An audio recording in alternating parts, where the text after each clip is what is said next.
thus we have finally arrived at summer.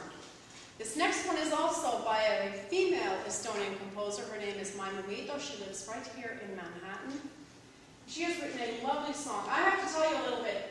For Finns, I find this very interesting. Estonians all know this, but when the Estonians fled Estonia, most of them left with the clothes on their back and very little belongings. And you can imagine, I don't know how many musicians you know, but musicians have tons of music and instrumentalists of instruments and things. But they pretty much left without anything. So what they left with was what was memorized, the songs that were memorized.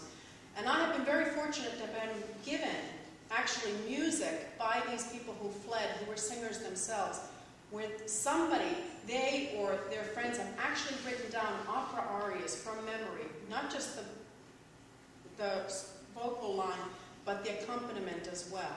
Because this is what they wrote down in those camps when they were in the displaced people's camps.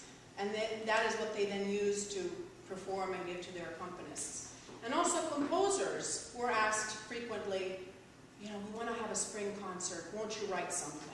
And so a lot of them did write music. And Maimu Miido is a wonderful example of this, that she was she wrote songs also, and this is one, and they're all handwritten, which accompanists just love. They love getting this kind of stuff because it's so difficult to read. But this is really most of the music, all my Estonian music is handwritten. So very little of it has been printed.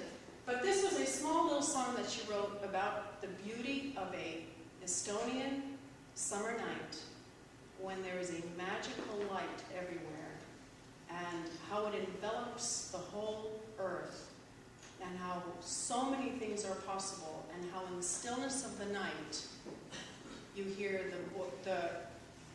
you can hear the nightingale singing. And in this she says that there's a nightingale over there, there's a nightingale over here, and the third nightingale is the song in my heart. It is called Ö valge on õnn, tai